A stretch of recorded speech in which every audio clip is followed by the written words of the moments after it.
This time, we would like to welcome Clint Bowyer, driver of the number 33 BB&T Chevrolet.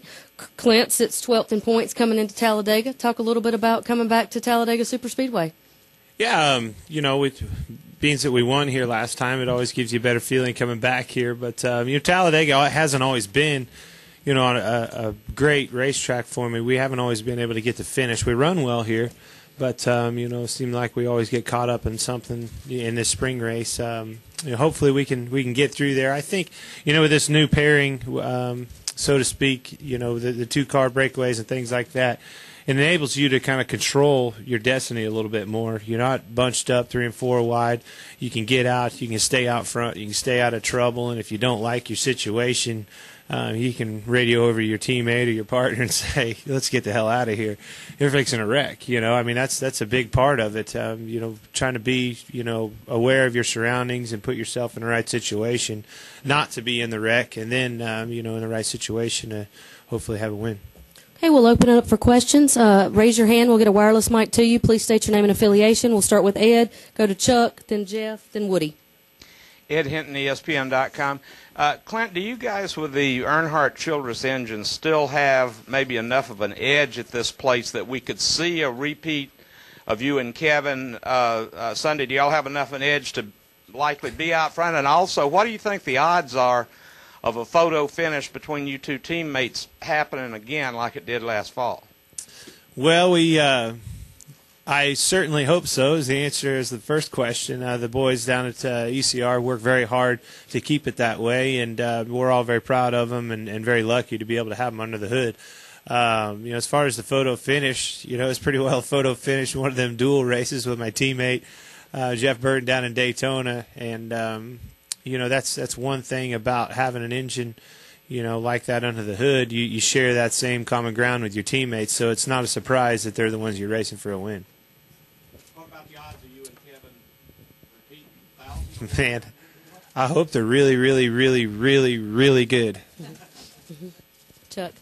Chuck Howard, NASCAR Media Group. Clint, changing gears just a little bit. Everybody's got Superspeedway on their mind, but heading to Richmond in a couple weeks. Ever since you came in, 5 career top 10s, I think, and a win there. Can you pinpoint why that track you've adapted to it so well? Just a good track for us. One of my favorite tracks on the circuit. I think it's just promotes great racing. I wish we had 3 or 4 more tracks. Just like that. That size, I think it's just races well. But looking forward to going here, but we got to get over this obstacle of Talladega. This is a bear. You got to get out of here with a good finish. It's very important, to everybody. The racing this year just seems like it's so competitive. It's so close. It's so hard to be able to get on a roll. And we found ourselves with 3 good races, 3 solid runs here. It's very important to keep that momentum going. Jeff.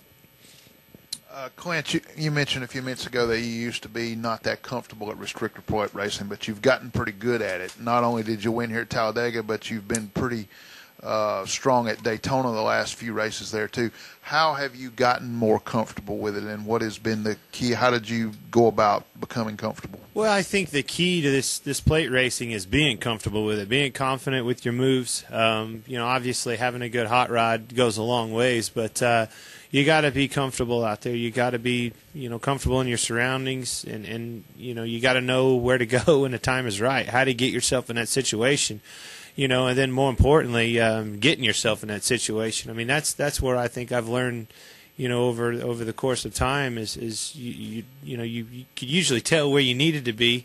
When you first started, it was always hindsight. Well, that's where I should have been, and then you start learning, ahead of that curve where to be, and then you start putting together how to be there. And I think that's the most important thing is, come 10, 15 laps, go, you got to have yourself in that situation. But I'm telling you, you boys are going to be busy if you're trying to follow us. If there's a caution with 10 laps to go, these radios are going to be almost hilarious is what I would call it. There's going to be a lot of begging, a lot of pleading, a lot of working, and I heard somebody say Trevor Bain come over to Kyle's radio and say, "Who are you working with? I'm good." There's going to be a lot of that. Nate. Oh, I'm sorry. We had Woody first, then Nate. Woody came with MRN. Clint, with the weather situation being what it is, how off will that put you guys if you don't get as much practice time as you're counting on in order to trying to figure out who to work with and how things are going? You know, it seems like now that they've repaved these racetracks, both tracks, you know, Talladega and Daytona, it's they're so smooth. The track surface itself is perfect. Now it's just, you know, it's shape the best bullet you can, you know, and make it as fast as possible. Build the you know, as much horsepower as you can, and the fastest car is going to be, you know, the right way to go. It wasn't always that way. You always had to handle. You had to, you know, suck up and do things. Now, you know, from the wind tunnel time, the proving grounds time, all the testing that goes into these cars, they know where they need to be. You need to go out and make sure that the splitter's not on the ground. You're not dragging too much. Other than that, there's just not much you do anyway. So get us a few laps so you know, get things good, and it's go cat go. I mean, we're ready to go. I mean, a nationwide practice, I went out and ran probably 10 laps, you know, pushing Kevin around. It's the same car that we ran at Daytona, and you know, this is the same car that we won with here in Talladega. So it certainly knows its way around here. Okay, we'll go with Nate, Claire, Lee Spencer, and then Dustin.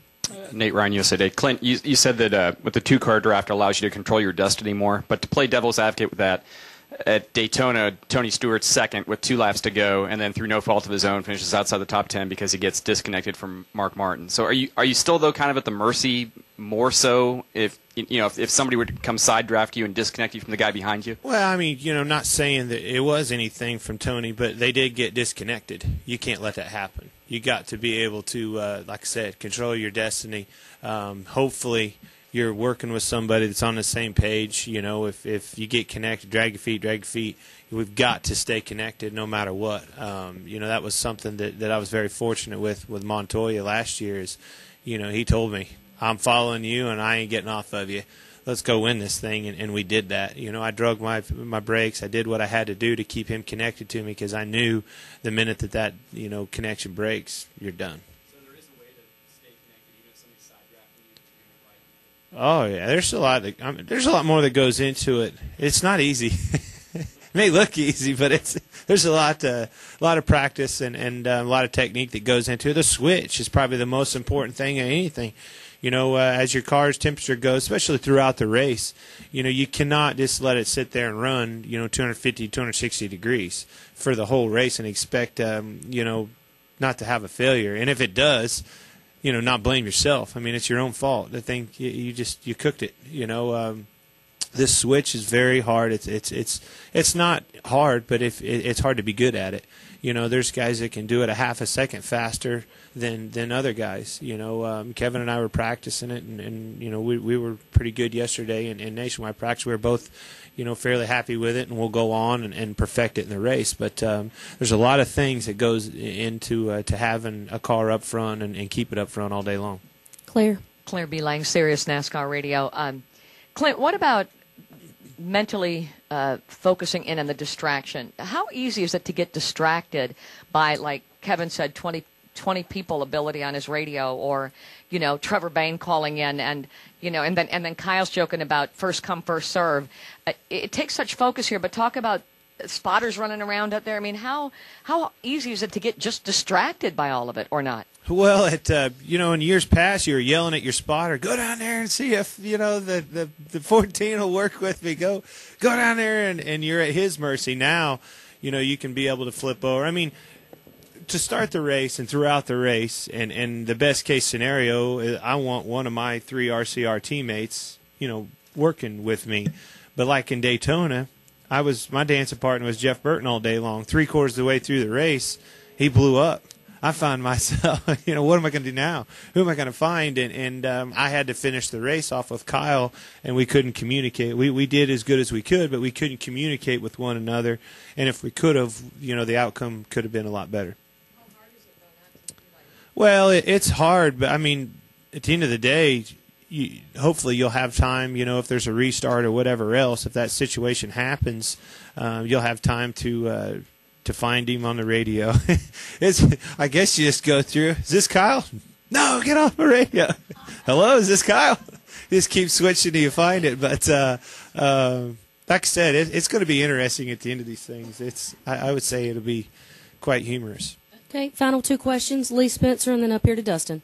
Lee Spencer, Fox Sports. Clint, can you worry about your teammates perhaps getting a little bent out of shape? Because at the end of the day, you're going to go with the fastest car, whether it's your teammate or not. I mean, you know, you just kind of have to let them get over that.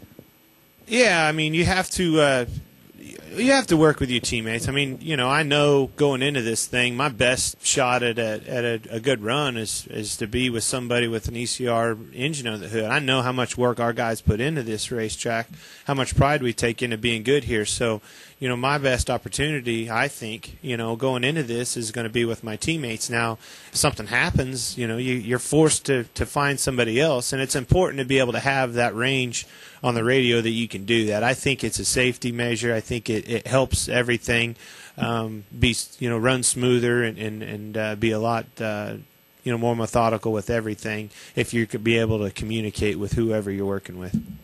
Dustin Long, Landmark Newspapers. Clint, you were just talking earlier about finishing Daytona with Kyle and saying you didn't feel like you guys could communicate as well since you weren't on the same frequency.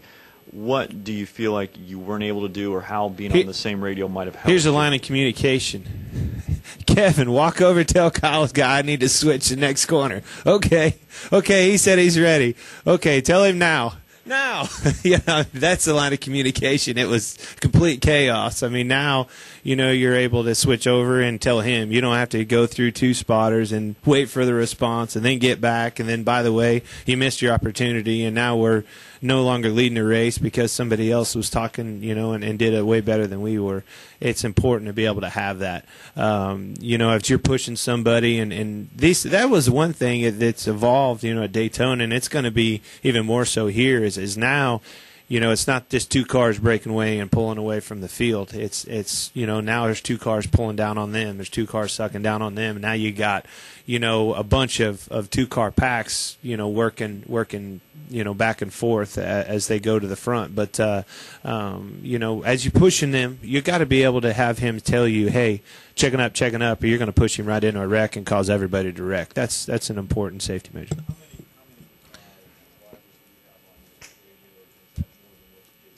I haven't even seen it. I hope so. Like I said, I wish I could have everybody, you know, and, you know, obviously your teammates are the most important, but it doesn't matter who it is. If you're, you know, find yourself with whoever, you need to be able to communicate to them, and I wish there was a way that they could make that happen for us. Thanks. Clint, thank you very much for your time this morning. Good luck this weekend.